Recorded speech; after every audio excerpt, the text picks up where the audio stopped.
નમસ્તે વિદ્યાર્થી મિત્રો, આજે આપણે આરઆરબી રેલવે ગ્રુપ ડીના નવા અભ્યાસક્રમ આધારિત જનરલ સાયન્સ સામાન્ય વિજ્ઞાનના ક્વેશ્ચન આન્સર જોવાના છે, જે પરીક્ષાની દ્રષ્ટિએ ખૂબ જ ઉપયોગી અને ખૂબ જ મહત્ત્વના છે.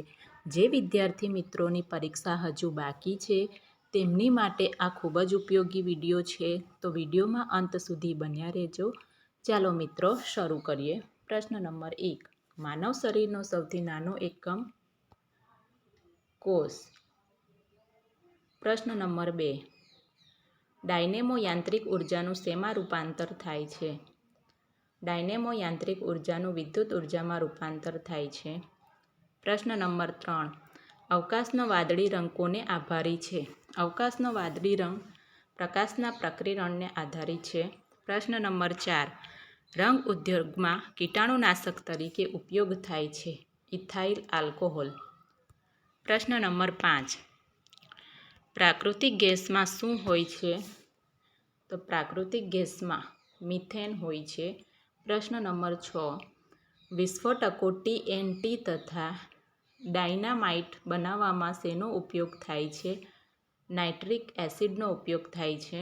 પ્રશ્ન નંબર 7. કયા પ્રકારનો કોલસો ઉત્તમ પ્રકારનો કોલસો છે?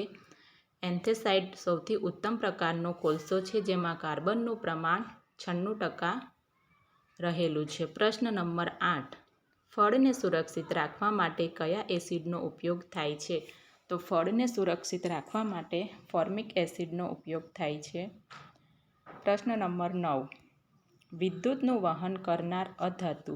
તો વિદ્યુતનું વહન કરનાર અધાતુ ગ્રેફાઇટ. પ્રશ્ન નંબર 10. અફીણમાં રહેલું ઝેરી દ્રવ્ય. તો અફીણમાં રહેલું ઝેરી દ્રવ્ય મોર્ફિન. પ્રશ્ન નંબર 11. સૂર્યપ્રકાશને કેન્દ્રિત કરવા કયા કાચનો ઉપયોગ થાય છે? તો સૂર્યપ્રકાશને કેન્દ્રિત કરવા માટે બહિર્ગોળ કાચનો ઉપયોગ થાય છે. પ્રશ્ન નંબર 12. માણસના મૃત્યુ બાદ આંખનું દાન કેટલા સમયમાં કરી શકાય છે? તો માણસના મૃત્યુ બાદ આંખનું દાન 6 કલાકમાં કરી શકાય છે. પ્રશ્ન નંબર 13. કઈ ધાતુમાં પાણી નાખતા સળગી ઉઠે છે? સોડિયમ ધાતુમાં પાણી નાખતા સળગી ઉઠે છે. પ્રશ્ન નંબર 14. શરીરનું સૌથી લાંબુ અને મજબૂત હાડકું કયું છે? સાથળ શરીરનું સૌથી લાંબુ અને મજબૂત હાડકું છે. પ્રશ્ન નંબર 15. માનવીના મૃત્યુ પછી મૃત્યુના કારણ જાણવા શરીરના પરીક્ષણ અને વાઢકાપને શું કહે છે? ઓટોપ્સી.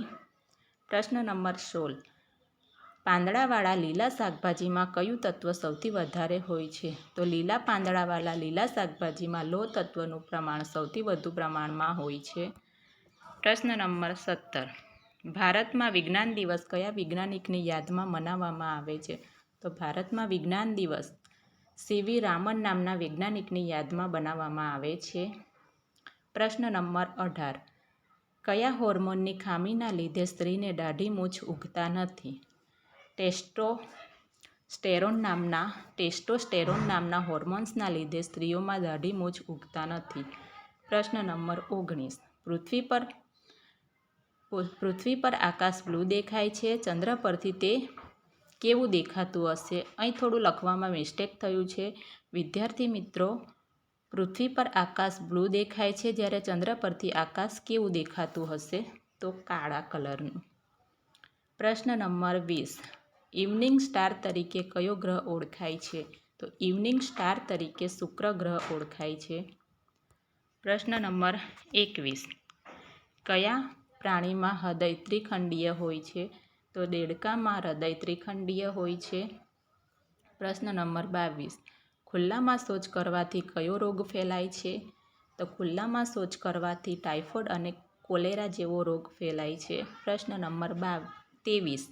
પ્રયોગશાળામાં કૃત્રિમ ડીએનએ બનાવવા માટે નોબેલ પુરસ્કાર મેળવનાર. તો પ્રયોગશાળામાં કૃત્રિમ ડીએનએ બનાવવા માટે નોબેલ પુરસ્કાર ડૉક્ટર હરગોવિંદ ખુરાના.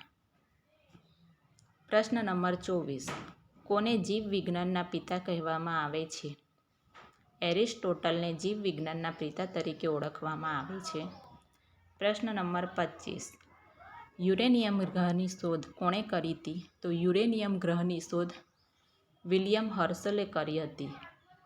પ્રશ્ન નંબર 26. માનવ શરીરમાં કેટલી રંગસૂત્રની જોડી આવેલી છે? તો માનવ શરીરમાં કુલ 23 જોડ આવેલી છે.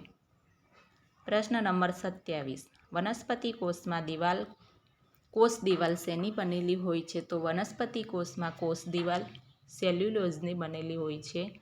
પ્રશ્ન નંબર 28. કારની બેટરીમાં કયા પ્રકારનો એસિડ ઉપયોગ થાય છે? તો કારની બેટરીમાં સલ્ફ્યુરિક એસિડનો ઉપયોગ થાય છે.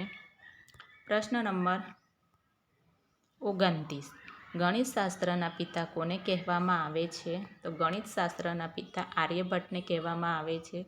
પ્રશ્ન નંબર 30. થર્મોમીટરમાં કઈ ધાતુ વપરાય છે? થર્મોમીટરમાં મર્ક્યુરી ધાતુ વપરાય છે.